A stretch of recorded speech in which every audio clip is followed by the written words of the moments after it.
वृंदावन में पवन पितृपक्ष के शुभ अवसर पर दिव्य श्रीमद् भागवत कथा का आयोजन दिनांक 15 सितंबर से 21 सितंबर 2025 तक होगा। देश को झकझोर देने वाली पहलगाम की घटना में जहां कई बहन बेटियों का सिंदूर उजड़ गया, कई लोग इसमें शहीद हुए, उसी घटना और उन शहीदों के साथ साथ देश की जाबाज सेना को समर्पित पितृपक्ष में आज से शुरू हुई भागवत कथा के शुभारंभ पर वृंदावन पहुंचे मध्य प्रदेश सरकार के कैबिनेट मंत्री राकेश शुक्ला, जहां उन्होंने कथावाचक और हिंदू शेरनी के नाम से जानी जाने वाली साध्वी सरस्वती दीदी से मुलाकात की।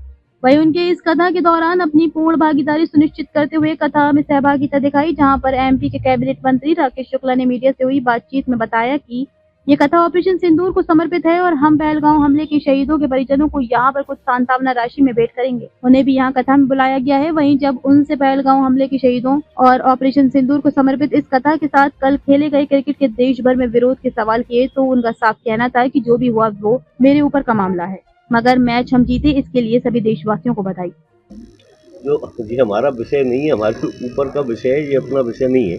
हाँ, लेकिन 17 तारीख को हमने दीदी से निवेदन किया है कि हम कथा के माध्यम से भी, क्योंकि मोदी जी ने जो देश को दिया है वो शायद भविष्य में आज जो हमारा भारत देश जिस ऊंचाइयों पर जा रहा है, इसलिए 17 तारीख को वो कार्यक्रम आप सब अपनी नजरों से देखेंगे। और मैं एक और बात कहूंगी कि मोदी जी कोई मंत्री प्रधानमंत्री नहीं है, वो एक महानायक है देश के, क्योंकि साधु संतों का सम्मान राम मंदिर उन्होंने दिलाया, काशी विश्वनाथ कॉरिडोर उन्होंने दिलाया। आज भारत के जितने भी बड़े बड़े मंदिर हैं, उन मंदिरों को अगर आप देखेंगे तो एकमात्र उत्तर प्रदेश से इतनी ज्यादा रेवेन्यू जनरेट हो रही है जितना गोवा के बड़े बड़े बीचों से जनरेट नहीं हो रही है। तो आज पूरी दुनिया का युवा तीर्थों में जा रहा है। हमारे भारत के यशस्वी प्रधानमंत्री की जगह रिटायरमेंट किसी नेता को लिया जाता है। महापुरुषों के लिए कभी रिटायरमेंट नहीं होता, जीवन काल में भी और जीवन पर्यंत के बाद भी। आज जैसे भगत सिंह, सुभाष चंद्र बोस, ऐसे महान नेताओं को याद किया जाता है। मुझे लगता है आने वाली सदी में लोग नरेंद्र मोदी जी को भी इसी प्रकार से याद करेंगे, क्योंकि उन्होंने वास्तविकता में देश धर्म समाज के लिए किया है। तो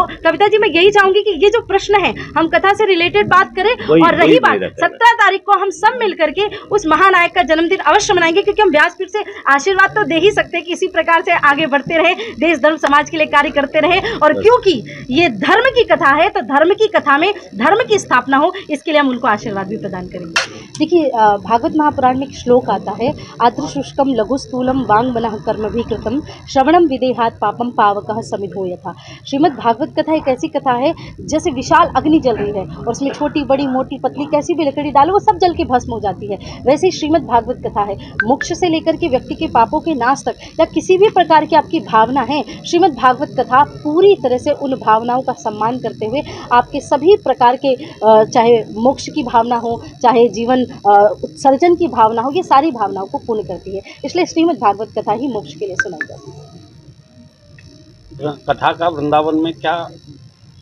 कैसे सोचा आपने कि वृंदावन में ही कथा करनी है, और ये सारी चीजें कैसे निर्धारित हुई? जी, जैसा कि मैंने आपको कहा कि वनम वृंदावनम नाम, ये वृंदावन एक ऐसा धाम है जहाँ मोक्ष को भी मोक्ष लेना हो। आप सभी आज भागवत कथा सुनेंगे तो प्रारंभ में भक्ति देवी का जब प्रसंग आता है तो ये वर्णन आता है कि समस्त तीर्थों के राजा है प्रयागराज और तीर्थों के गुरु है पुष्कर। तो एक दिन प्रयागराज जी भगवान के पास बड़ा दुखी होके गए और भगवान से कहने लगे कि प्रभु, सारी दुनिया सारे तीर्थ मुझे आकर के कर देते हैं, एक छोटा सा वृंदावन कभी कर नहीं देता, इसलिए मैं अपने पद से इस्तीफा दे रहा हूँ। तो भगवान ने हंसते हुए कहा, तीर्थराज, मैंने तुम्हें तीर्थों का राजा बनाया है, अपने घर का राजा नहीं बनाया है। वृंदावन धाम तो साक्षात मेरा घर है। तो वृंदावन धाम जो ठाकुर जी का हृदय स्थल है, श्री जी का हृदय स्थल है, उसमें कथा करने का सौभाग्य अगर मिले तो वो अपने जीवन की सबसे बड़ी उपलब्धि मानी जाती है। इसलिए हमने श्री धाम वृंदावन को ही कथा के लिए चुना।